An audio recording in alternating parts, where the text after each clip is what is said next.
నమస్తే మేడం. నమస్తే అమ్మా. మేడం చెప్పండి, చంద్రబాబు నాయుడు గారు దావోస్ పర్యటన చేశారు కదా, పెట్టుబడులు తీసుకొచ్చారా?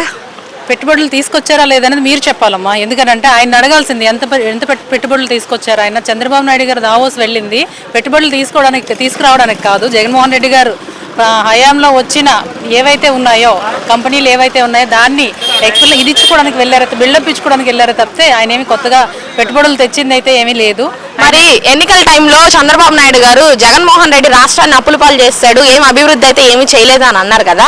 మరి ఇప్పుడు అదే జగన్మోహన్ రెడ్డి గారు చేసిన ప్రాజెక్ట్ ని చూపించుకొని పెట్టుబడులు తెస్తాను అంటున్నారు. దాని గురించి మీరు ఏమంటారు? దట్ ఈజ్ చంద్రబాబు నాయుడు గారు అని తెలుసుకోవాలి ప్రజలు. ఆంధ్ర రాష్ట్ర ప్రజలు ఏం తెలుసుకోవాలంటే దట్ ఈజ్ చంద్రబాబు నాయుడు గారు అని. ఆయన చెప్పినవి ఏవి చెయ్యరు, చేసినవి చెప్పరు. కాబట్టే చంద్రబాబు నాయుడు గారు. ఇప్పుడు జగన్మోహన్ రెడ్డి గారు ఏదైతే చేశారో అవన్నీ చూపించి ఈరోజు దావోస్లో పర్యటించి వస్తున్న చంద్రబాబు నాయుడు గారి దగ్గరికి వెళ్ళి మీరు ఏం చేశారు, ఇంతకుముందు ముఖ్యమంత్రిగా పనిచేశారు, ఆయన చేసింది ఏదైనా మచ్చుకు 4 చెప్పండి, ఒకసారి టక్కాలని చెప్పండి. లేదు కదా. అదే జగన్మోహన్ రెడ్డి గారి హయాం తీసుకున్నట్లయితే ఎన్నో కార్యక్రమాలు చెప్పొచ్చు, ఎన్నో ఇవి చేసిన పథకాలు అయితే పనిచేసిన తీరునే మనం చెప్పొచ్చు.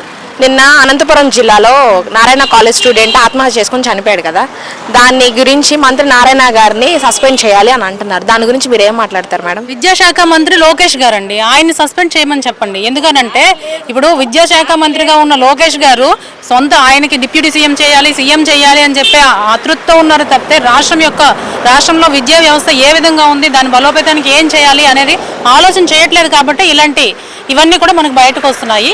వైఎస్ఆర్సీపీ పార్టీ నుంచి ఈ విద్యార్థుల పైన మీరు పోరాటం చేస్తారా? చేస్తున్నాం కదండి. ఇప్పుడు మేము నెక్స్ట్ కూడా డేట్ వచ్చింది, మేము ఫీజు రియంబర్స్మెంట్ మీద కూడా ఫోర్ చేస్తున్నాం. ఇప్పుడు దావోస్ పర్యటనకి వెళ్ళారు కదా చంద్రబాబు నాయుడు గారు, ఆయన పెట్టుబడులు ఆయన స్వలాభం కోసం వెళ్ళారంటారా, లేకపోతే ఆంధ్ర రాష్ట్రాన్ని బాగు చేయడానికి వెళ్ళారంటారా? ఒక్కటే ఎగ్జాంపుల్ తీసుకోండి అమ్మా మీరు, చంద్రబాబు నాయుడు గారు ఏంటి అనే దానికి.